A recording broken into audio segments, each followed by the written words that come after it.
तो आज का हमारा जो टॉपिक है ये है एक अध्ययन के विषय के रूप में लोक प्रशासन का विकास। ये पब्लिक एडमिनिस्ट्रेशन का 5वां वीडियो है। इसके पहले 4 वीडियो हमने अपलोड कर दिए हैं। तो चलिए देखते हैं कि इस टॉपिक को हम कौन कौन से सब टॉपिक्स में पढ़ने वाले हैं।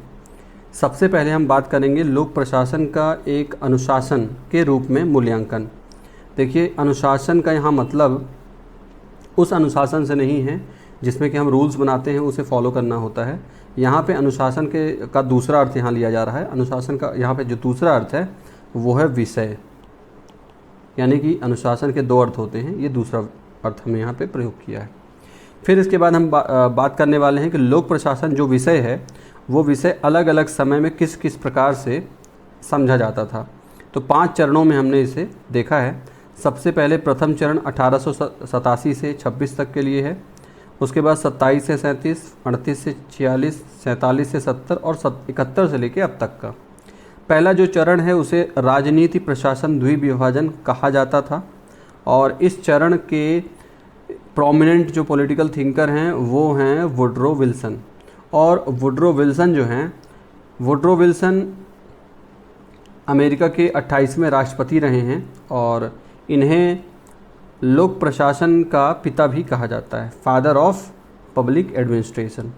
इसके बाद जो दूसरा पीरियड था, इस पीरियड के जो प्रोमिनेंट पॉलिटिकल थिंकर्स थे उनमें से हम नाम लेते हैं लूथर गुलिक का। और भी काफ़ी सारे लोग थे, लेकिन हमने यहाँ पे कुछ लोगों का ही नाम लिया है। तो जो दूसरा पीरियड था उस पीरियड को कौन रिप्रेजेंट कर रहा है? लूथर गुलिक जी रिप्रेजेंट कर रहे हैं। इसके बाद तीसरे पर्सन हैं हर्बर्ट साइमन।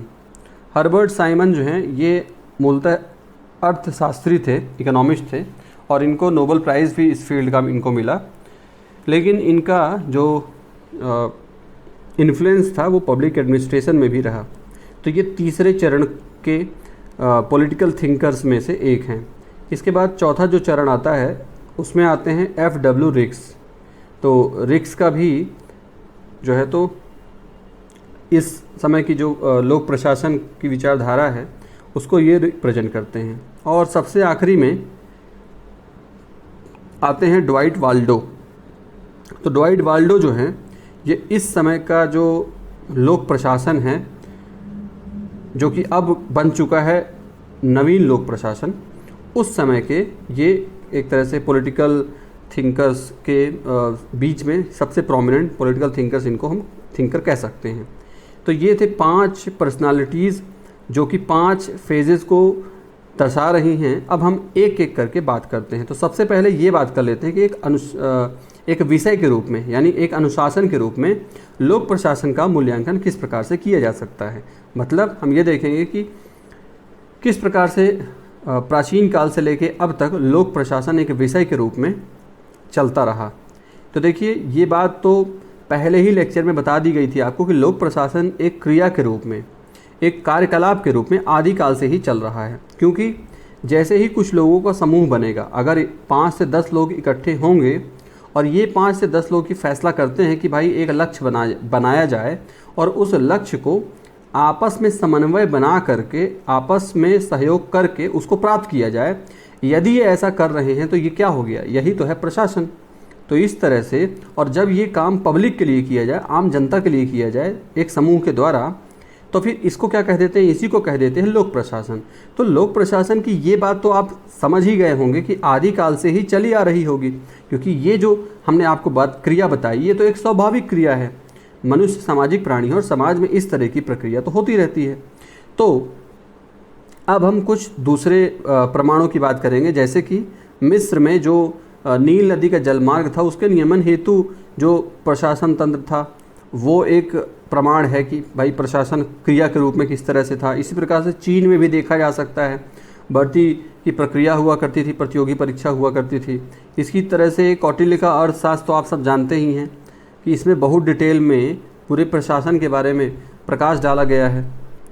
और रामायण और महाभारत में भी जो प्रशासन है बहुत उन्नत तरीके से वर्णित किया गया है। प्राचीन यूनान में भी जो नगर राज्य थे वहाँ लोक प्रशासन बहुत संगठित रूप से विद्यमान था। इसके अलावा अरस्तु जो हैं इनका जो ग्रंथ है पॉलिटिक्स, और इसी तरह से मैकियावेली का जो ग्रंथ है प्रिंस, इसमें भी बहुत अच्छे से प्रशासन की बातें की गई हैं। तो आप देख सकते हैं कि भाई प्राचीन काल से ही जो प्रशासनिक विचारधारा रही है वो एक चिंतन के रूप में रही है, एक महत्वपूर्ण विषय रहा है चिंतन का। प्रसा जो कि जनमन का एक राज्य था, यहाँ भी लोक सेवा के कर्मचारियों को योग्यता और गुण के आधार पर भर्ती किया जाता था। तो ये तो बात हो गई प्राचीन काल की। अब बात करते हैं आधुनिक समय की। तो आधुनिक समय में तीन घटनाएं हैं जिनकी वजह से जो लोक प्रशासन है उसको अध्ययन करना जरूरी हो गया है। हम आज इसीलिए पढ़ रहे हैं इन तीन घटनाओं की वजह से। कौन सी तीन घटनाएं हैं? पहली घटना है औद्योगिक क्रांति, इंडस्ट्रियल रेवोल्यूशन। दूसरी घटना है लोकतंत्र का विकास, और तीसरी घटना है विश्व युद्ध। तो देखिए, औद्योगिक क्रांति की वजह से लोकतंत्र देशों में, विश्व के बहुत सारे देशों में आ रहा है, आता गया, और विश्व युद्ध जो हुए इसकी वजह से जो प्रशासन का कार्य है वो बढ़ता गया, प्रशासन की जो जटिलताएं हैं वो बढ़ती गई। तो इसीलिए जो प्रशासकों के उत्तरदायित्व हैं वो भी बढ़ते गए। तो अब लोक प्रशासन जो शब्द है क्रिया के रूप में तो विद्यमान था, ये तो हमने देख लिया, लेकिन अब औपचारिक रूप से अगर बात करें तो औपचारिक रूप से इसका जो शब्द है ये प्रयोग में ही नहीं आया था 17वीं शताब्दी तक। लोक प्रशासन पूरा, केवल प्रशासन की बात नहीं कर रहे, लोक प्रशासन, ये जो शब्द का प्रयोग किया गया पहली बार 18वीं शताब्दी में अमेरिका के जो वित्त मंत्री थे अलेक्जेंडर हैमिल्टन, अब ये नाम आपको याद रखना है, अलेक्जेंडर हैमिल्टन ने पहली बार इस शब्द का प्रयोग किया। अब इसके ऊपर पुस्तक की अगर बात करें तो पहली पुस्तक 1812 में फ्रेंच लेखक थे चार्ल्स जीन बेनिन, इनकी आती है। दूसरा नाम हो गया, एक नाम था अलेक्जेंडर हैमिल्टन और दूसरा नाम क्या आ गया, चार्ल्स जीन बेनिन। लेकिन चार्ल्स जीन बेनिन की इस किताब के आने के बाद भी अभी भी लोक प्रशासन को एक विषय के रूप में मान्यता नहीं मिली थी। वास्तव में विषय के रूप में जो मान्यता मिली है वो 1887 में जब वुड्रो विल्सन का लेख आता है, उस लेख के बाद मिली। वुड्रो विल्सन वही जो ऊपर हमने अभी इंट्रोडक्शन में बताया, जो फर्स्ट पिक्चर में थे, वुड्रो विल्सन वो हैं अमेरिका के 28वें राष्ट्रपति। अब हम बात करते हैं पहले चरण के बारे में। तो देखिए, जो पहला चरण है 1887 से ही शुरू होता है जब वुड्रो विल्सन का लेख आता है और ये 1926 तक चलेगा। इस दौरान आपको तीन हम थिंकर्स का नाम बताएंगे, तीन विद्वानों का नाम बताया जाएगा। इन तीनों का नाम आपको याद रखना है, तीनों की रचनाएं क्या थी ये याद रखनी है, और कब रचना इन्होंने लिखी ये याद रखनी है। ठीक, तो देखिए, पहली बार इस काल में वुड्रो विल्सन जो थे इन्होंने बताया कि देखिए भाई, जो राजनीति है, राजनीति के अंतर्गत हम प्रशासन का अध्ययन करते हैं, उसको पढ़ते हैं। वुड्रो विल्सन ने सबसे पहले कहा कि देखिए, राजनीति से लोक प्रशासन को अलग रखा जाए, क्योंकि लोक प्रशासन एक अलग विषय है। तो वुड्रो विल्सन ने एक बात छेड़ दी, कौन सी बात, कि राजनीतिक शास्त्र एक अलग शास्त्र है और लोक प्रशासन एक अलग विषय है, दोनों विषय अलग अलग हैं। इन्होंने ये बात 1887 में जो अपना लेख प्रकाशित किया, द स्टडी ऑफ एडमिनिस्ट्रेशन, इस लेख में इन्होंने इस बात को उठाया। इनका कहना था कि देखिए, संविधान बनाने का काम किसका है, राजनीतिज्ञों का है।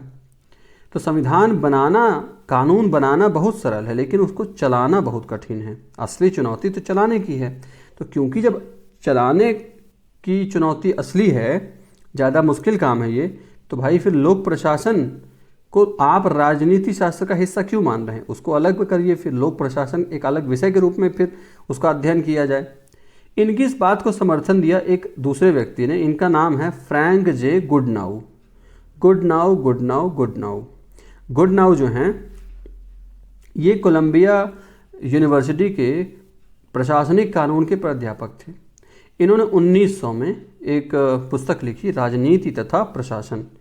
इसमें भी इन्होंने यही बात बताई। इन्होंने कहा कि देखिए, जो राजनीति है ये राज्य की इच्छा और नीतियों का प्रतिपादन करती है। राजनीति जो है, राजनीतिक जो लोग हैं, राज्य के रहने वाले लोग जो हैं, उनकी जो इच्छाएं हैं, उनकी नीतियां हैं, उनको प्रतिपादित करते हैं, उसको सामने लाते हैं। लेकिन भैया, जो नीति बन गई, अब उस नीति को क्रियान्वयन करना है ना। कोविड का किस प्रकार कोविड से अपने आप को, अपने देश को उबारेंगे, इसके बारे में नीति तो बन गई, लेकिन अब उस नीति का क्रियान्वयन भी तो करना है ना। तो ये काम कौन करेगा? प्रशासन करेगा। तो इस प्रकार से ये समझाना चाह रहे हैं, कौन? गुडनाउ समझाना चाह रहे हैं कि देखिए, इसलिए हम कह रहे हैं कि लोक प्रशासन अलग है, राजनीति अलग है। अब इस समय पे, जिस समय पे ये दोनों विद्वान अमेरिका में ये बातें बता रहे हैं, उस समय अमेरिका के जो राजनीतिक और प्रशासनिक क्षेत्र था उसमें उथल पुथल मचा हुआ था। अब उथल पुथल मचा हुआ था, इसीलिए सुधार की मांग भी उठ रही थी। अब लोगों ने कह दिया कि चलो ठीक है यार, ये तो मान लिए कि हाँ, लोक प्रशासन एक अलग विषय है, राजनीति एक अलग विषय है। अब ये बताइए कि उस विषय को पढ़ा कैसे जाए। तो लीजिए, तीसरे व्यक्ति आ गए, LD वाइट आ गए, वाइट। तो वाइट ने कहा कि चलो लो, हम पुस्तक लिखे देते हैं। तो 1926 में इन्होंने एक पुस्तक लिख डाली और ये लोक प्रशासन की प्रथम पाठ्य पुस्तक बन गई। पुस्तक का नाम क्या है? लोक प्रशासन के अध्ययन की भूमिका। लोक प्रशासन के अध्ययन की भूमिका, ये इनके पुस्तक का नाम है। तो 3 व्यक्तियों का नाम आपको बता दिया गया। एक थे वुडरो विल्सन, एक थे गुडनाउ और तीसरे व्यक्ति आ गए LD वाइट। इनके लिए समय 1887 याद रखेंगे, इनके लिए 1900 याद रखेंगे और इनके लिए 1926 याद रखेंगे। तो कहने का मतलब है कि ये जो टाइम था, इसमें सारा फोकस इस बात पे था कि लोक प्रशासन जो है ये इसका अध्ययन किया जाए। इसका जब अध्ययन करेंगे तो फिर इसके बारे में और हम रिसर्च कर पाएंगे और सुधार कर पाएंगे। तो क्योंकि इस पूरे काल में इन तीनों व्यक्तित्वों ने, तीनों पर्सनालिटीज़ ने इस बात पे दिया कि राजनीति और प्रशासन अलग अलग है, इसीलिए इस काल को क्या कहा जाता है? राजनीति प्रशासन द्विविभाजन। राजनीति प्रशासन द्विविभाजन। तो अब बात करते हैं दूसरे चरण के बारे में। दूसरा चरण 1927 से 37 तक था और इसमें जितने भी पॉलिटिकल थिंकर्स थे, जितने भी स्कॉलर्स थे, उन सब की ये कोशिश थी कि यार प्रशासन के कुछ सिद्धांत बना दिए जाएं। हुआ क्या कि 1927 से 37 के दौरान लगभग 1930 में पूरे विश्व में खतरनाक लेवल की आर्थिक मंदी आई। खतरनाक लेवल था कि अर्थव्यवस्था पूरी तरह से देशों की चौपट होने लग गई। इस दौरान कुछ ऐसे भी संगठन थे, औद्योगिक संगठन, कुछ ऐसे भी कंपनियां थीं जो कि प्रॉफिट में रहीं, जिन्होंने ग्रोथ दिखाया।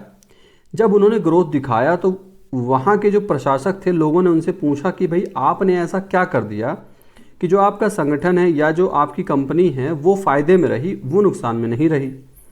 तो उन लोगों ने कहा कि भाई हमने जो काम किया है उसको यदि सूत्रों में बताया जाए तो वो एक क्या बन जाता है? सिद्धांत बन जाता है। हमने प्रशासन जिस प्रकार से चलाया, उन प्रशासनिक बातों को यदि बिंदुओं में लिखा जाए तो वो क्या बन जाएंगे? सिद्धांत बन जाएंगे। क्योंकि हमने जो किया, यदि वो कोई भी देश या कोई भी संगठन उसको लागू करता है, उसे भी वही परिणाम प्राप्त होगा। यानी जिस प्रकार से विज्ञान के सिद्धांत होते हैं, उनको आप कहीं भी लगाएं, किसी भी देश में, किसी में काल में, देश काल से परे होते हैं वो, और वो हर जगह एक ही प्रकार का परिणाम उत्पन्न करते हैं। उसी प्रकार से इनका कहना था, जो पॉलिटिकल थिंकर्स थे, पॉलिटिकल थिंकर्स का कहना था कि भाई हमारे भी जो सिद्धांत हैं वो भी इसी प्रकार से हैं। तो अब जो राजनीति प्रशासन का द्विविभाजन प्रथम चरण में बताया गया था, इन लोगों ने उस पर पुनर्विचार किया और कहा कि हाँ, ये बात सही है कि ये दोनों बातें, राजनीति और प्रशासन अलग अलग है, और जो प्रशासन है उसके कुछ सिद्धांत हैं जिनका कि पता लगाया जाना चाहिए। इनका कहना था कि देखिए, ये जो प्रशासन के सिद्धांत हैं, इनको तो सार्वभौमिक वैधता मिलनी चाहिए क्योंकि ये प्रासंगिक होते हैं। तो इन्होंने कहा कि भाई लोक प्रशासन को हम विज्ञान से कम नहीं मानते, लोक प्रशासन विज्ञान है। अब इनकी इसी बातों को 1927 में WF विलोबी ने अपनी पुस्तक में बताया, principles and administration, public administration. किताब का नाम ही है कि ये बताना चाह रहे हैं कि यार जो पब्लिक एडमिनिस्ट्रेशन है वो क्या है? वो सिद्धांत के रूप में है, प्रिंसिपल के रूप में है। इन्होंने इस पुस्तक में बलपूर्वक कहा कि प्रशासन में कुछ निश्चित सिद्धांत होते हैं जो सामान्यतः उसी प्रकार से लागू होते हैं जिस प्रकार किसी भी विज्ञान में होते हैं। मतलब इनका कहना है कि यार बिल्कुल विज्ञान के साथ साथ हमारी बातें रखी जानी चाहिए। तो और भी दूसरे जो विद्वान थे जिन लोगों ने इसी प्रकार की बातें की, सिद्धांत बनाना चाहा, उनमें कौन है? हेनरी फायोल, इन्होंने इंडस्ट्रियल एंड जनरल मैनेजमेंट 1916 में पुस्तक लिखी। इसी तरह से MP फॉलेट ने क्रिएटिव एक्सपीरियंस लिखा। मोनी और रैले ने ऑनवर्ड इंडस्ट्री लिखा। इसी प्रकार से गुलिक उर्विक ने papers on the science of administration, ये जो पुस्तक है बड़ी महत्वपूर्ण है, इसका नाम याद रखना है आपको, गुलिक और उर्विक की papers on the science of administration. ये विज्ञान बताने के लिए बिल्कुल ललायित रहे इस पुस्तक में। ठीक, इसी तरह से मुनी और रैली की एक और पुस्तक है प्रिंसिपल्स ऑफ ऑर्गेनाइजेशन। तो ये जो पूरा हमने आपको अभी तक विद्वानों का नाम और उनके पुस्तकों के नाम बताए, इसमें से गुलिक और उर्विक जो हैं, जो गुलिक उर्विक है, इनका जो papers on the science of administration जो है, ये इस पुस्तक के साथ ये जो सिद्धांत बनाने वाली बात है अपनी पराकाष्ठा पे पहुंच गई। इन्होंने अपने जो ये शोध पत्र था, पुस्तक थी, उसमें क्या लिखा? ये कहते हैं कि इस शोध पत्र की जो सामान्य थीसिस है वो ये है कि मानव संगठन के अध्ययन के द्वारा ऐसे सिद्धांतों पर पहुंचा जा सकता है। माने मानव संगठन जैसे कि कोई कंपनी या कोई औद्योगिक संगठन, उसका अध्ययन यदि आप करते हैं तो आप ऐसे सिद्धांतों पर पहुंचेंगे जो किसी भी प्रकार का मानव संघ हो, चाहे वो प्राइवेट हो, चाहे सरकारी हो, चाहे समाज के लिए, सेवा के लिए हो, किसी भी प्रकार की व्यवस्था हो, आप उसको नियमित कर सकेंगे इन सिद्धांतों के आधार पे, जो सिद्धांत आप यहाँ बना रहे हैं।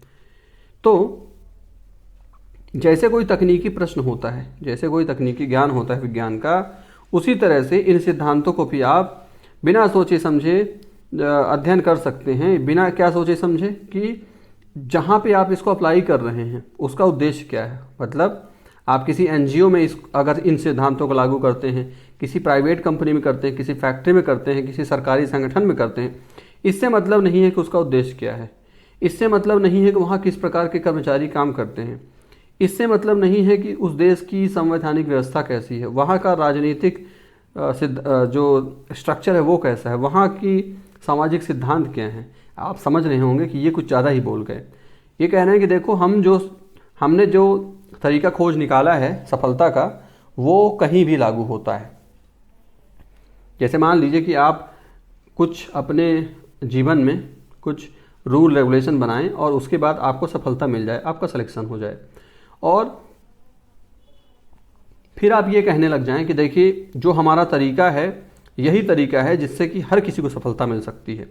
तो ये वैसी ही बात हो जाएगी जैसे ये लोग कर रहे हैं, क्योंकि हर एक सिद्धांत सब पे लागू नहीं कराया जा सकता। ये जो सफलता का सूत्र और ये सब जो बातें होती हैं, ये पूरी तरह से गलत नहीं है, कुछ लोगों पे लागू होंगी पर सब में लागू नहीं होती हैं। अब इसी बात पे मोहित भट्टाचार्य क्या कहते हैं? ये कहते हैं कि जब मोहित भट्टाचार्य ने इस समय के जो स्कॉलर्स हैं उन सब की जो पुस्तकों का अध्ययन किया तो ये पाया, उन्होंने कहा कि देखिए लोक प्रशासन में जो लोक वाला शब्द है ना, यानी पब्लिक को तो यार सब भूल ही गए। पब्लिक जो शब्द है, ये लोक शब्द जो तो हाश का शिकार हो गया। सारा का सारा ध्यान किस पे है? प्रभाविता पे है कि कंपनी हमारी ग्रोथ करनी चाहिए। इनको ये बड़ा कट्टरपन लगा। ये सोच कट्टरपन वाली हो जाएगी कि हमने जो सिद्धांत दिए हैं ये सिद्धांत 100% हर किसी के जीवन में लागू हो जाएंगे। ऐसा नहीं होता है। जो ये बातें बताई जा रही हैं सफलता के लिए या किसी संगठन की सफलता के लिए, ये व्यक्ति विशेष के हिसाब से होती हैं, परिस्थिति विशेष होती है, देश काल की स्थितियां अलग अलग होती हैं। तो इनका कहना था कि यार सारा का सारा जो फोकस है वो प्रबंधन पे आ गया है ना। अनुशासन की सीमाओं, प्रबंधन को एक नए अनुशासन की सीमाओं में दृढ़ता से रेखांकित करने का प्रयास किया जा रहा है। लोक प्रशासन को विज्ञान से जोड़ा जाने की कोशिश की जा रही। कौन कह रहे हैं? मोहित भट्टाचार्य। ये कौन है? भारतीय विद्वान हैं लोक प्रशासन के। अब तीसरे चरण की हम बात करते हैं। खूब कट्टरपन भर चुका था लोगों में, उसको तोड़ने का अब समय आ गया है। 1938 से लेकर 1946 तक यही हुआ। जो सृजन किया गया था सिद्धांत के नाम पे, उन सब का विध्वंस कर दिया गया इस काल में, और चुनौती दी जाने लग गई। जिन जिन सिद्धांतों को प्रतिपादन किया गया था सबको चुनौती दी जाने लग गई। जैसे कि आपने देखा, इतिहास में आपने देखा होगा कि वैदिक काल में वैदिक काल के जो विचारधारा धर्म को लेकर के लोगों के मन में बन गई थी, उसको तोड़ने के लिए कौन आए? भगवान बुद्ध आए। फिर भगवान बुद्ध के जाने के बाद फिर उनकी जो शिक्षाएं हैं उनको वो लोगों ने उसको अंधाधुंध तरीके से बिना सोचे समझे लागू करना स्टार्ट किया। जैसे कि वैदिक काल में वैदिक सिद्धांतों को सही तरीके से नहीं समझा गया और उसको अंधाधुंध तरीके से, गलत तरीके से मिसयूज़ किया जाने लग गया, तो उसको तोड़ा किसने? भगवान बुद्ध ने तोड़ा। फिर भगवान बुद्ध के सिद्धांतों को भी जो मतलबी लोग थे वो अपने तरीके से उसको समझ रहे थे, उसको तोड़ने के लिए कौन आए? भगवान शंकर आए, आदि गुरु शंकराचार्य। तो इस प्रकार से समय समय पर चीज़ें होती रहती हैं। यहाँ भी यही चल रहा था। लोक प्रशासन में भी सिद्धांत सिद्धांत सिद्धांत जो ये चिल्ला रहे थे, इसको चुनौती दी गई। कहा गया कि देखिए, जो लोक प्रशासन है ना, उसमें मानव संबंध पे जोर होना चाहिए। मतलब आप एक संगठन के जो नियम कायदे कानून हैं वो हर संगठन में नहीं लागू कर सकते हैं। आपको मनुष्यों का व्यवहार का अध्ययन करना पड़ेगा और उसके हिसाब से फिर आपको वहाँ के लिए प्रशासन का संरचना बनानी पड़ेगी।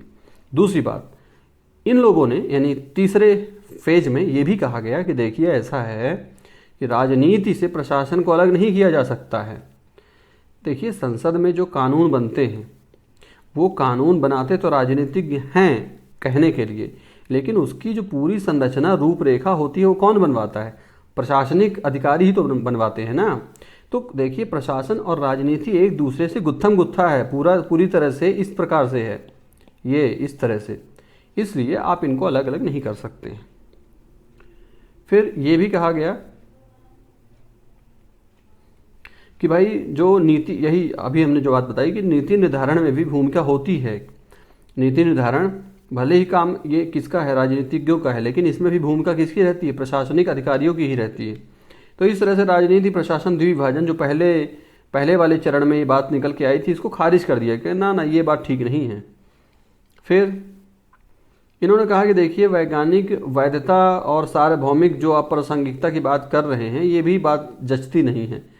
वैज्ञानिक वैधता इस प्रकार के जो सब्जेक्टिव टॉपिक्स होते हैं उनमें नहीं मिलती है। ऑब्जेक्टिविटी होनी चाहिए, वस्तुनिष्ठता होनी चाहिए। वस्तुनिष्ठता तो विज्ञान के तथ्यों में होती है, यहाँ पे नहीं हो सकती। इसकी आलोचना की गई और आलोचना सबसे ज़्यादा किसने की? साइमन ने की। साइमन ने कहा कि तुम लोग जो सिद्धांत बना रहे हो ना लोक प्रशासन के, वो उसी तरह से हैं जैसे कहावतें होती हैं, और जो कहावतें होती हैं वो बिल्कुल क्या होती हैं? एक दूसरे की अपोजिट भी हो जाती हैं। जैसे आपने कहावत सुनी होगी, एक कहावत बोली जाती है, जब जागो तभी सवेरा। ठीक है, यानी कि जब से तुम काम शुरू कर दो तभी से अच्छी बात है, ये अच्छी बात है। फिर तुमने ये भी कहावत सुनी होगी कि भाई का बरसा जब कृषि सुखानी, यानी कि जब मौका बीत गया तो अब फिर प्रयास करने का क्या फ़ायदा। तो एक में आप कह रहे हो कि जब से आप प्रयास करना शुरू कर दो तभी अच्छा है, और एक में कहा जा रहा है कि भाई अब तो मौका बीत गया, अब प्रयास करने का क्या मतलब। तो देखिए, कहावतें क्या हैं? कहावतें जो आम जनता है, सामान्य जनता है, सामान्य जनता का एक सामान्य अनुभव है, और ये जो अनुभव है ये स्थान से स्थान क्या होता है? भिन्न होता है। तो एक जगह का जो अनुभव है वो अलग तरीके का होता है, दूसरे जगह का अनुभव अलग तरीके का होता है। साइमन कह रहे थे, साइमन ने जब आलोचना की, इनको जब शास्त्रार्थ में एक तरह से शास्त्रार्थ में पछाड़ने जैसी बात हो गई, जब उन्होंने ये सब करना, खंडन मंडन जब करना स्टार्ट किया, तो उन्होंने कहा कि देखिए, तुम लोग जो सिद्धांत बना रहे हो है ना, विज्ञान कर रहे हो कि हमारा ये जो हमारा तरीका है ये विज्ञान है, ये कुछ नहीं, कहावत जैसी बातें हैं। अब आपको ये कहावत जैसी बातें इन्होंने क्यों इसके साथ तुलना की है, उस बात को समझने के लिए जब हम लास्ट वाला जो पब्लिक एडमिनिस्ट्रेशन का टॉपिक है, जब सिद्धांतों की बात करेंगे, तो उन सिद्धांतों में आप देखेंगे बहुत जगह पे क्या है? विरोधाभास दिखेगा। खैर, और बात करते हैं, और कौन से लोग थे जिन्होंने यहाँ चुनौती देना स्टार्ट कर दिया, खंडन मंडन करना स्टार्ट किया। बर्नार्ड भी एक विद्वान थे, इन्होंने द फंक्शन ऑफ एग्जीक्यूटिव लिखा। मॉर्स्टीन मार्क्स ने लिखा एलिमेंट्स ऑफ पब्लिक एडमिनिस्ट्रेशन, ये मार्क्स दूसरे हैं, मार्क्सिज्म वाले मार्क्स नहीं हैं। और हर्बर्ट साइमन ने लिखा द प्रोवर्ब्स ऑफ एडमिनिस्ट्रेशन, ये देखिए वही पुस्तक है जिसमें इन्होंने मजाक उड़ाया है इन लोगों का। साइमन ने एक और पुस्तक लिखी है एडमिनिस्ट्रेटिव बिहेवियर। रॉबर्ट डहल ने एक पुस्तक लिखी the science of public administration 3 problems. इस पुस्तक में इन्होंने बताया कि देखिए, जो पब्लिक एडमिनिस्ट्रेशन है वो साइंस क्यों नहीं है, 3 समस्याओं की वजह से। अब 3 समस्या क्या हैं, कौन सी हैं, आगे देखते हैं। इसी तरह से ड्वाइट वाल्डो की जो है तो पुस्तक द एडमिनिस्ट्रेटिव स्टेट आती है। तो इन सब पुस्तकों में पूरा खंडन मंडन कर दिया गया सिद्धांतों का, है ना। तो साइमन जो हैं उन्होंने व्यवहार संबंधी उपागम की वकालत की, मतलब कि प्रशासन जो होता है उसमें जो मनुष्य, जिस प्रकार के मनुष्य वहाँ काम कर रहे हैं, तो प्रशासन वहाँ के मनुष्यों के अनुसार ही होना चाहिए। इसे इस तरह से आप समझ सकते हैं, व्यवहार संबंधी उपागम का ये मतलब है। अच्छा, रॉबर्ट डहल ने जो पुस्तक लिखी थी जिसमें कि उन्होंने बताया कि देखिए परिवेशीय प्रभाव जो होता है उससे नहीं बचा जा सकता। उनका कहना है कि देखिए अमेरिका में जो लोक प्रशासन का सिद्धांत आपने बना दिया है वो दूसरे जो राष्ट्र होते हैं वहाँ का मनोविज्ञान अलग प्रकार का है। भारत का जो मनोविज्ञान है एक राष्ट्र के रूप में, देश के रूप में, वो अलग प्रकार से है। भारत की जो सामाजिक स्थिति है, भारत की राजनीतिक स्थिति अलग प्रकार की है, भारत का सांस्कृतिक परिवेश अलग प्रकार का है। तो अमेरिका का जो लोक प्रशासन के सिद्धांत है वो यहाँ पे लागू नहीं कराए जा सकते। तो इसलिए इन्होंने लिखा प्रभाव से नहीं बच सकते। फिर उन्होंने कहा कि देखिए सही तो ये रहेगा कि आप संस्कृति पारीय अध्ययन अर्थात तुलनात्मक अध्ययन करें, ये ज़्यादा अच्छा रहेगा। क्योंकि जब तक आप तुलनात्मक अध्ययन नहीं कर रहे हैं तब तक तो आप जो ये कह रहे हैं वैज्ञानिक है हमारा सिद्धांत और ये सब दावे खोखले आपके प्रतीत होते हैं, ऐसा नहीं हो सकता। देखिए ये मान सकते हैं कि अमेरिका का अपना एक लोक प्रशासन होता है, ये मान लिया हमने। ये मान लिया कि ब्रिटिश का भी अपना एक लोक प्रशासन होता है, हम मान लिए कि फ्रांस का होता है। पर ऐसा थोड़ी हो सकता है कि एक लोक प्रशासन सभी विश्व के राष्ट्रों के लिए, ऐसा नहीं हो सकता है। इसलिए लोक प्रशासन जो है विज्ञान इसको ये बोलना ठीक नहीं है। तो ये थी बात तीसरे चरण की। अब आ जाते हैं हम चौथे चरण में, पहचान का संकट। अब जिन लोगों को ध्वस्त, वैचारिक रूप से जिनको ध्वस्त कर दिया गया, अब वो लोग बेचारे परेशान हो गए कि हम करें तो करें क्या, या जाएँ तो जाएँ कहाँ। हम पहले राजनीति शास्त्र के अंतर्गत हम लोग अपना विषय रखते थे, अब तो वहाँ से भी हम लोग अलग हो चुके हैं, मैनेजमेंट से भी हम अपने आप को अलग कर चुके, तो हम लोग जाएँ तो जाएँ कहाँ।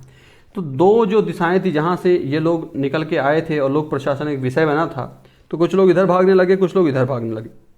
मतलब कुछ लोग राजनीति शास्त्र की तरफ जाने लग गए और कुछ लोग इधर जाने लग गए मैनेजमेंट की तरफ। लेकिन दोनों तरफ उनको अब जो है तो स्वीकार नहीं किया जा रहा था। तो इसीलिए इसको पहचान का संकट का समय कहा जाता है। इसमें इस काल में लोक प्रशासन को राजनीति से अलग नहीं माना गया, राजनीति का ही एक भाग माना गया। और जो सिद्धांत थे उनको बढ़िया कड़ी आलोचना की गई, नकार दिया गया और इस तरह से पहचान का संकट हो गया। अब एक बड़ी घटना जो इस समय घटती है वो है मिन्नोब्रुक सम्मेलन। मिन्नोब्रुक यूएस में एक जगह है, एक खूबसूरत जगह है जहाँ पे एक कॉन्फ्रेंस के लिए बिल्डिंग बनी है जिसका नाम मिन्नोब्रुक है, और वहाँ पे कॉन्फ्रेंस होता है। और क्योंकि अमेरिकी जो समाज है उसमें उथल मुथल मची हुई थी 1960 के दशक में, कई घटनाएं हो रही थी, जैसे कि वियतनाम का युद्ध चल रहा था जिससे कि बहुत सारे अमेरिकी जो थे वो नाराज़ थे। और इसके साथ साथ मार्टिन लूथर किंग जो एक अश्वेतों के एक लीडर थे, उनकी हत्या हो गई थी। इसी तरह से जॉन एफ कैनेडी की जो अमेरिकी राष्ट्रपति थे, 35वें राष्ट्रपति, उनकी हत्या हो गई थी। तो इन सब घटनाओं ने पूरी तरह से झकझोर कर रख दिया था अमेरिकी समाज को। तो इस वजह से चारों तरफ से जो सरकारी अकुशलता है, उत्तरदायित्व है, समस्याओं के प्रति लापरवाही के कारण कड़ी आलोचना हो रही थी प्रशासन की। वियतनाम युद्ध और वाटरगेट का भी एक स्कैंडल हो गया। ये वाटरगेट एक बिल्डिंग थी यूएस में जहाँ पे विपक्षी जो सरकार अपोजिशन जो पार्टी थी उसका मुख्यालय था। तो वहाँ पे उस समय के तत्कालीन जो राष्ट्रपति थे उन्होंने यहाँ पे कुछ जो है तो अपने जासूसों को लगा दिया था कि विपक्षी पार्टी की गतिविधियां पता कर सकेंगे। लेकिन बाद में ये बात मीडिया में लीक हो गई और इसकी वजह से इनका इतना ज़्यादा विरोध हुआ कि इनको इस्तीफा देना पड़ गया। ये बहुत बड़ी घटना है कि किसी देश के राष्ट्रपति को इस्तीफा देना पड़ जाए इस तरह के स्कैंडल की वजह से। तो ये सब जो हम बात, हालांकि ये काफ़ी बाद की बात है लेकिन फिर भी इसके संदर्भ में उथल पुथल कैसे मच रहा था इसकी बात हम कर रहे हैं। तो 1970 के दशक की बात है, 70 और 80। तो ये सब घटनाएं थी जिसकी वजह से मिन्नोब्रुक में सम्मेलन बुलाया गया। बोला कि भाई बहुत उथल पुथल मची हुई है। जो विद्वान लोग थे उन्होंने कहा बैठ करके हम इस पर चिंतन करें, इसका समाधान करने की कोशिश करें। तो चिंतन में एक नई बात निकल के सामने आती है कि लोक प्रशासन में कुछ परिवर्तन किए जाएं और भाई नवीन लोक प्रशासन बनाया जाए। नवीन लोक प्रशासन अब जरूरत इसकी है। तो मिन्नोब्रुक सम्मेलन जो हुआ था इसमें क्या क्या बातें निकल के सामने आई कि देखिए लोक प्रशासन जो है सामाजिक समस्याओं के प्रति प्रासंगिक बनाना पड़ेगा।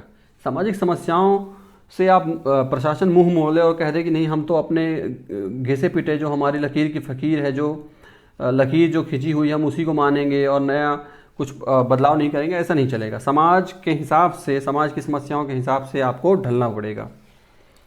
और नैतिकता जो है बड़ी महत्वपूर्ण है, नैतिकता पे बहुत जोर देना पड़ेगा, सामाजिक समानता पे बहुत जोर देना पड़ेगा, न्याय पे बहुत जोर देना पड़ेगा। देखिए नैतिकता की बात वाटरगेट स्कैंडल में देखी जा सकती है, सामाजिक समस्या की बात इनकी हत्या पे, कैनेडी की हत्या पे देखी जा सकती है, सामाजिक समानता मार्टिन लूथर किंग, हाँ न्याय। तो इस तरह से ये सब जो बातें हैं उनको आप लिंक कर सकते हैं, कहाँ से, जो घटनाएं हमने ऊपर बताई हैं। तो इस तरह से नवीन लोक प्रशासन जो है अपने स्वरूप में एक तरह से कहीं अंकुरण यहाँ से शुरू हो जाता है नवीन लोक प्रशासन का। ये नवीन लोक प्रशासन क्या है इसके बारे में हम डिटेल से अगला लेक्चर इसी के ऊपर है, नवीन लोक प्रशासन के ऊपर ही है। तो ये जो काल था, बड़ा संकट काल था, इसमें जो भी उपलब्धियां थी अब उनको चुनौतियों का सामना करना पड़ रहा था। और साइमन ने यहाँ पे एक बात बोली कि देखिए अब लोक प्रशासन वाले जो व्यक्ति हैं उनको समाजशास्त्र का भी अध्ययन करना चाहिए, उनको अर्थशास्त्र का भी अध्ययन करना चाहिए, राजनीति विज्ञान का तो अध्ययन करना ही पड़ेगा, मनोविज्ञान का भी अध्ययन करना चाहिए। क्योंकि जब आप इन सब विषयों का ज्ञान प्राप्त कर लेंगे, जब आप इन सब विषयों का ज्ञान प्राप्त कर लेंगे तब आप सक्षम हो पाएंगे किसी भी देश के लोक प्रशासन को समझने के लिए। तो जो मानवीय पहलू है उसको ध्यान में रखना पड़ेगा, कई विषयों का व्यापक अध्ययन करना पड़ेगा, ये बड़ा ज़रूरी है। रॉबर्ट डहल ने जो पुस्तक लिखी थी उसमें उन्होंने एक पुस्तक अभी ऊपर हमने डिस्कस किया कि उन्होंने बताया कि देखिए लोक प्रशासन विज्ञान नहीं है, 3 प्रॉब्लम्स एक पुस्तक लिखी थी ना, तो उसमें उन्होंने बताया देखिए 3 बाधाएं हैं। इन्होंने कहा कि क्यों कहते हैं कि लोक प्रशासन विज्ञान नहीं है। कि देखिए जो विज्ञान होता है वो मूल्य रहित होता है। मूल्य रहित होना मतलब क्या हुआ, जैसे मान लीजिए एक व्यक्ति है ए, एक व्यक्ति है बी और एक व्यक्ति है सी। मान लीजिए जो व्यक्ति ए है ये ऐसा व्यक्ति है कि इसका मानना है कि जीवन में पैसा सबसे इंपॉर्टेंट चीज़ है, ठीक, पैसा कमाना जीवन का परम उद्देश्य है, ये ऐसा ये मानता है। बी जो व्यक्ति है इसका मानना है कि यार सादा जीवन उच्च विचार, बहुत पैसा जो है, ज़्यादा पैसा पाप को ले आता है, ऐसा इसका मानना है, ठीक है, अपना अपना मूल्य है। तीसरा जो व्यक्ति है इसका मानना है कि ना पैसा जोड़ना अपराध है, ना पैसा नहीं होना अपराध है, बल्कि जो हम अपना जिम्मेदारियां हैं उन जिम्मेदारियों को सही तरीके से निभाना ज़्यादा महत्वपूर्ण है। तो ये 3 व्यक्ति हैं, तीनों के जो अपनी मान्यताएं हैं वो अलग अलग हैं, इन्हीं मान्यताओं से इनके क्या बने हैं, मूल्य बने हैं, ठीक है। तो अब ये जो व्यक्ति हैं, यदि इन व्यक्तियों को कहा जाए कि यार तुम जो है तो तुम्हें हम चांद पे भेज रहे हैं और चांद पे भेजेंगे, तो वहाँ जब तुम जाओगे तो तुम्हारा चांद पे जो गुरुत्वाकर्षण का बल है वो कम रहेगा। अब ऐसा थोड़ी है कि इस व्यक्ति के लिए गुरुत्वाकर्षण का बल अलग हो जाएगा, इसके लिए अलग हो जाएगा या इसके लिए अलग हो जाएगा। भाई इससे कोई मतलब नहीं कि इसके लिए पैसा इंपॉर्टेंट है, इससे कोई मतलब नहीं कि इसके लिए ह्यूमन रिलेशन इंपॉर्टेंट है, इससे कोई मतलब नहीं कि इसके लिए इसके कर्तव्य इंपॉर्टेंट है। भाई विज्ञान में ये सब फर्क इस बात से नहीं पड़ता, लेकिन प्रशासन में पड़ता है भाई। प्रशासन में इन तीनों की उपस्थिति या अनुपस्थिति से फर्क पड़ेगा। तो इसीलिए हम कह रहे हैं कि इसीलिए कौन, हम नहीं, डहल कह रहे हैं, रॉबर्ट डहल कह रहे हैं कि देखिए प्रशासन मूल्यों से प्रभावित तो होता है, मूल्य से आप रहित नहीं बता सकते। अगली बात समझिए, इनका कहना था रॉबर्ट डहल का कि देखिए विज्ञान जो है ना निश्चित नियम पर आधारित होता है, और जो आपका लोक प्रशासन है इसमें बड़ी अनिश्चितताएं हैं, इसमें बड़ी अनिश्चितताएं हैं, मानव व्यवहार पर आधारित होता है। जैसे कि अमेरिका का कुछ आपने लोक प्रशासन का सिद्धांत बनाया और आप सोचे कि उसको भारत पे भी लागू कर दिया जाए, तो देखिए भारत के लोगों का जो व्यवहार है वो अलग प्रकार का है, भारत के लोगों का जो व्यवहार है वो अलग प्रकार का है। विवेकानंद यूएस गए थे तो उनका जो विचित्र प्रकार की जो उनका जो कपड़े थे जो पहनते थे, तो लोगों ने उनसे प्रश्न किया कि आपके यहाँ जो व्यक्ति होते हैं इस प्रकार से कपड़े क्यों पहनते हैं, है ना, आप हमारे जो कपड़े हैं उस तरह के कपड़े क्यों नहीं पहनते जेंटलमैन जैसे। तो इनको कहना था कि देखिए ऐसा है कि हमारे यहाँ जो है चरित्र से जो है तो पर्सनैलिटी का निर्माण होता है, चरित्र से व्यक्तित्व की बात होती है। आपके यहाँ व्यक्तित्व जो है वो कौन बनाता है, टेलर बनाता है, वो टेलर डिसाइड करता है। हमारे यहाँ कपड़े का इतना महत्व नहीं है। तो कहने का मतलब ये है कि मानव व्यवहार हर देश का अलग अलग होता है, अनिश्चितताएं होती हैं उसमें, और जो विज्ञान होता है उसमें ऐसा नहीं होता है। अमेरिका में जो साइंस की पुस्तकें हैं उनमें जो सिद्धांत बताया जा रहा है वही भारत में भी बताया जाएगा, वही चाइना में बताया जाएगा, वही अफ्रीका में बताया जाएगा। तीसरी बात, जो विज्ञान होता है वो सार्वभौमिक होता है, लेकिन जो लोक प्रशासन के सिद्धांत है वो भाई एक राष्ट्रीय और ऐतिहासिक संदर्भों पर आधारित होते हैं। तो इस प्रकार से ये तीन बातें हैं जिससे कि रॉबर्ट डहल ने सिद्ध किया कि देखिए विज्ञान नहीं बोल सकते आप लोक प्रशासन को। तो इस तरह से पहचान का संकट खतरनाक तरीके से उत्पन्न हो गया।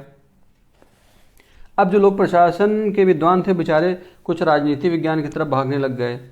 बहुत सारे लोग देखिए लेकिन राजनीति विज्ञान जो वैज्ञानिक थे उन लोगों द्वारा उनको समर्थन ही नहीं मिला कि तुम बहुत पहले उछल रहे थे, कह रहे थे लोक प्रशासन अलग है अलग है, अब क्यों आ रहे हो, है ना। ये मैंने अपने से जोड़ दिया, ऐसा बोला था कि नहीं था पता नहीं।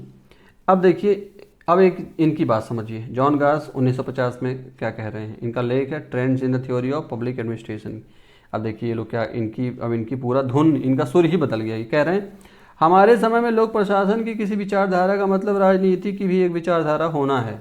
देखिए इनके सुर कैसे बदल रहे हैं। इनका कहना है कि यार हमारे समय की कोई भी विचारधारा जो लोक प्रशासन की थी वो राजनीति की ही एक विचारधारा थी। अच्छा, रास्को मार्टिन देखिए 1952 में क्या कह रहे हैं। इनका कहना था कि देखिए लोक प्रशासन पर राजनीति विज्ञान का प्रभुत्व जारी ही रहेगा। इसी तरह से बहुत सारे जो प्रशासनिक स्कॉलर थे, एडमिनिस्ट्रेटिव स्कॉलर थे, वो इस तरह प्रशासनिक विज्ञान की तरफ बढ़े।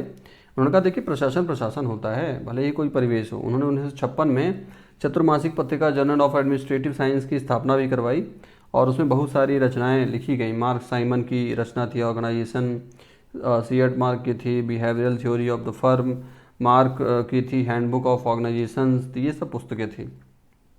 खैर जो भी हुआ, चाहे लोक प्रशासन पब्लिक एडमिनिस्ट्रेशन वाले लोग चाहे राजनीति की तरफ गए हों, चाहे मैनेजमेंट वाली फील्ड की तरफ गए हों, अपने आप को शिफ्ट करने की कोशिश की हों, लेकिन जो उनकी मूल जो पहचान थी वो तो उन्होंने खो दी थी। इसीलिए इसको पहचान के संकट का काल कहते हैं। अब इस पूरे संकट के काल के दौरान जो बदलाव हुए वो देखिए। अब ये माना जाने लगा कि यार ह्यूमन बिहेवियर अप्रोच को भी महत्व देना है, ह्यूमन बिहेवियर अप्रोच को भी महत्व देना है। कौन लोग कह रहे हैं? क्रिस आर्गरिस कह रहे हैं, डगलस मैकग्रेगर कह रहे हैं, रैंसिस लिकर्ट कह रहे हैं, वॉरेन वेनिस कह रहे हैं। और ऊपर जैसे कि साइमन ने बताया था, तुलनात्मक लोक प्रशासन का विकास शुरू हो गया। F.W. रिक्स एक भाई साहब थे जिनकी फ़ोटो हमने शुरू के लेक्चर की शुरुआत में दिखाई थी। ये परिवेशीय उपागम की बात कर रहे हैं। इनका कहना देखिए एनवायरमेंटल अप्रोच को आपको सामने रखना पड़ेगा। लोक प्रशासन जो है वो वातावरण से प्रभावित हुए बिना नहीं हो सकता है, वातावरण का प्रभाव तो पड़ेगा ही। इसी तरह से एडवर्ड वीडनर, W. रिक्स और बहुत सारे लोग विकास प्रशासन की अवधारणा आती है। ये जो शब्द हैं जैसे कि परिवेशीय उपागम, जैसे कि विकास प्रशासन, जैसे कि तुलनात्मक लोक प्रशासन, अभी मैं संक्षेप में बता रहा हूँ। बाकी अगले से अगला जो लेक्चर होगा उसमें हम इसके ऊपर डिटेल से बात करने वाले हैं। रिक्स द्वारा प्रशासनिक विकास की अवधारणा को ठोस रूप दिया गया। नौ लोक प्रशासन, ये तो पूरा हमारा टॉपिक ही है। इस टॉपिक को हम अलग से एक अलग लेक्चर में बात करेंगे इस पर डिटेल में। तो लोक प्रशासन का आलोचनात्मक परिप्रेक्ष्य ये भी सामने आया और लोक चयन उपागम आया। तो ये सब क्या हैं इनको डिटेल में अलग से देखेंगे। अभी तो बस आप ये समझ लीजिए कि ये सब भी जो डायमेंशन है पब्लिक एडमिनिस्ट्रेशन को वो निकल के सामने आने शुरू हुए। अब बात करते हैं पाँचवें चरण की। पाँचवें चरण 1971 से लेकर के अब तक का था, जिसमें कि अब सारा फोकस किस में हो गया? पब्लिक पे हो गया। सारा फोकस किस में हो गया? पब्लिक पॉलिसी पे हो गया। तो देखिए कह सकते हैं कि ये वाला जो चरण था लोक प्रशासन के विषय के लिए एक सकारात्मक चरण कहा जाएगा कि उसमें अब लोक प्रशासन एक नए रूप में निकल के सामने आ गया है। तो इसमें क्या था, जैसे कि राजनीति और प्रशासन को कहा गया कि देखिए भाई अलग अलग नहीं है, पारस्परिक रूप से निर्भर हैं। जैसे आपने उसमें पॉलिटी में पढ़ा होगा कि फंडामेंटल राइट और DPSP, इनका भाई आपस में बड़ा कंपटीशन शुरू में चलता था। आज़ादी के बाद कि ये बड़ा है कि ये बड़ा है, बाद में पता चला कि नहीं भाई दोनों एक दूसरे के पूरक ही हैं। ठीक है, तो इसी प्रकार से राजनीति और प्रशासन को कहा गया कि देखिए ये दोनों जो है एक दूसरे के पूरक हैं। हाँ, लोक और निजी प्रशासन जो है समान सिद्धांत हैं उनके। और ये भी कहा गया कि देखिए अंतः अनुशासनात्मक अध्ययन करना पड़ेगा, माने बहुत सारे विषयों का आपस में जो है तो अध्ययन करना पड़ेगा, तब जा कर के हम विभिन्न परिवेश की जो प्रशासनिक व्यवस्थाएं हैं उनको समझ पाएंगे। तुलनात्मक अध्ययन करना पड़ेगा। कंप्यूटर प्रणाली की सहायता से मानव मस्तिष्क की निर्णय निर्माण प्रक्रिया को समझना पड़ेगा। मतलब इस 5वें चरण में ये माना जाने लग गया कि देखिए ये सब डिस्कशन तो पुराना है कि सिद्धांत क्या है क्या नहीं है, हाँ राजनीति से अलग है कि नहीं है, या राजनीति ज़्यादा महत्वपूर्ण है कि प्रशासन, ये सब छोड़िए। असली बात ये है कि जब नई चुनौतियां आएंगी जैसे कि कोविड पैंडेमिक सिचुएशन, इस दौरान निर्णय प्रक्रिया कैसी होगी, निर्णय कैसे लिया जाएगा, अब सिद्धांत विधान कहाँ इसमें लग पा रहे हैं। इसलिए 5वें जो चरण था उसमें ये माना गया कि देखिए लोक प्रशासन जो है, लोक प्रशासन का सारा फोकस निर्णय प्रक्रिया पर होना चाहिए। सारा डिस्कशन इस पर करिए कि अब जो नई नई चुनौतियां समाज में आ रही हैं, देश में आ रही हैं, उनका सामना, उसमें निर्णय कैसे अच्छे से लिया जाए। और इसके अलावा समीक्षात्मक दृष्टिकोण रखा जाए, समीक्षात्मक दृष्टिकोण रखा जाए। और इस चरण में देने वाले जो योगदान देने वाले जो विद्वान थे जैसे कि फ्रेड डब्ल्यू रिक्स का नाम याद रखेंगे आप, वाल्डो का नाम याद रखेंगे, और नवीन लोक प्रशासन अस्तित्व में पूरी तरह से आ गया। कौन कौन सी घटनाएं थी जिससे कि नवीन लोक प्रशासन अस्तित्व में आया, ये जो कि हमारा अगला टॉपिक ही है, वहाँ भी हम डिटेल में इसी के बारे में दोबारा से बात करेंगे। जैसे कि एक भाई साहब थे हनी को कहा गया कि देखिए अमेरिका में बहुत समस्याएं चल रही हैं 1950 के बाद के दशक में, तो आप जो है तो प्रशासन पे अध्ययन करिए और हमको रिपोर्ट दीजिए। इन्होंने रिपोर्ट दी थी, एक ये। दूसरा, फिलाडेल्फिया एक जगह है यूएस में, वहाँ सम्मेलन बुलाया गया था, दूसरा ये। और तीसरा मिन्नो ब्रुक, आपको बता ही दिए थे, तो मिन्नो ब्रुक, हनी और फिलाडेल्फिया, इन 3 घटनाओं के मंथन से, समुद्र का मंथन जैसे होता है, तो इन 3 घटनाओं का जो मंथन हुआ उससे निकल के क्या सामने आया, नवीन लोक प्रशासन, न्यू पब्लिक एडमिनिस्ट्रेशन। और बातें देख लेते हैं। ये देखिए उन्हें फ्रैंक मैरिनी ने लिखा बुक परिप्रेक्ष्य में, नवीन लोक प्रशासन की दिशाएं, मिन्नो ब्रुक के परिप्रेक्ष्य में इसका प्रकाशन हुआ। ठीक, वाल्डो को माना जाता है नवीन लोक प्रशासन का जो है तो जनक ही एक तरह से। नवीन लोक प्रशासन की विशेषताएं देखिए क्या क्या है, जैसे कि ऊपर हमने बात कर ली कि द्विविभाजन को ये स्वीकार नहीं करते हैं। ये कहते हैं मूल्य मुक्त व्याख्या नहीं की जा सकती है, मूल्य को तो प्रभाव पड़ता ही पड़ता है। मानवीय संबंध जो हैं, मानवीय संबंध के आपको लोक प्रशासन जो है ऐसा होना चाहिए कि वो मानवीय व्यवहार पर आधारित हो। वहाँ के जो लोग हैं देश के, उनके देश के जो विचारधारा है लोगों की उस पर आधारित हो। सृजनात्मक होना चाहिए दृष्टिकोण। और जो यंत्रवत लोगों को जो काम करने की प्रवृत्ति है कि भाई 3 बजे दफ्तर बंद हो जाता है तो बंद हो जाए, 4 बजे खुल जाता है तो खुल जाए, हाँ बंद हो गया तो कोई कितना भी कोई बेचारा गरीब व्यक्ति हो उसका काम नहीं करना है, ये सब क्या है, यंत्रवत सिद्धांत है। इसका विरोधी है नवीन लोक प्रशासन। यानी कि जो बातें उस 70 के दशक के बाद जो की जा रही थी वो आज भी प्रासंगिक है। ये सब बातें आज भी आप चाहते हैं कि ऐसा होना चाहिए, है ना। सामाजिक समता पे आधारित होना चाहिए, सहभागिता पे आधारित, विकेंद्रीकरण पर बल दिया जाना चाहिए, है ना। ऐसा होना चाहिए कि ऐसा नहीं हो कि केवल केंद्र से निर्देश मिले और उसका पालन किया जाए। ऐसा होना चाहिए कि जो लोकल बॉडीज़ हैं हमारी, उनके पास अधिकार हो कि वो अपने हिसाब से कुछ लॉ एंड ऑर्डर में कंट्रीब्यूशन कर सकें। तो ये बहुत सारे विद्वान हैं, Waldo, Charles Lindblom, Vincent Ostrom, George Fredrickson, Frank Marini, ये सब जो हैं नवीन लोक प्रशासन के समर्थक विद्वान हैं। और वाल्डो को जैसा कि हमने बताया कि नवीन लोक प्रशासन का तो जनक ही कहा जाता है। तो इस दौरान जो 20वीं, चौथे और 5वें दशक में लोक प्रशासन को मैक्स वेबर और रिक्स ने जो है तो काफ़ी प्रभावित किया था। वेबर का जो नौकरशाही सिद्धांत था इसको हम अलग से पढ़ने वाले हैं, और रिक्स का जो पर्यावरणीय प्रतिमान था इसको भी अलग से पढ़ने वाले हैं। इन्होंने भी एक लोक प्रशासन को नवीन दिशा प्रदान की। क्रिस्टोफर हुड ने नवीन लोक प्रबंध, न्यू जो है तो पब्लिक मैनेजमेंट, इसको भी हम अलग से देखेंगे। तो इन सब लोगों ने इसका समर्थन किया। इसी तरह से मिन्नो ब्रुक का 20 साल बाद फिर से दूसरा इसका सम्मेलन हुआ। तीसरा भी सम्मेलन 20 साल बाद फिर से हुआ था। तो इन सब से, और वैश्वीकरण भी हो गया था 91 तक। तो इन सब से जो है तो जो मुख्य बिंदु निकल के सामने आए वो यही है कि वैश्वीकरण के बदलते परिदृश्य में लोक प्रशासन का जो स्वरूप है वो नया होना चाहिए। बाजार आधारित नवीन लोक प्रबंधन जो है तो उस रखना पड़ेगा, और बहुत सारे विषयों का अध्ययन करना पड़ेगा लोक प्रशासन के लिए। तो जैसे मार्केट होता है, मार्केट में कस्टमर को भगवान की तरह से देखा जाता है, इसी प्रकार से जो जनता है, आम जनता है, उसमें भी प्रशासन को जनता को भगवान की तरह से देखना पड़ेगा। ये बात बाजार आधारित नवीन लोक प्रबंधन की हो गई। तो इस प्रकार से पूरा ये विकास की बात थी। तो मैं आशा करता हूँ कि भाई जितना बताया आपको उसमें बातें समझ में आई होंगी, लेकिन फिर भी यदि आपको कुछ समझ में नहीं आया हो तो आप मुझे कमेंट करके बताएं। हम आपका जो भी डाउट है उसको क्लियर करने की पूरी कोशिश करेंगे। धन्यवाद।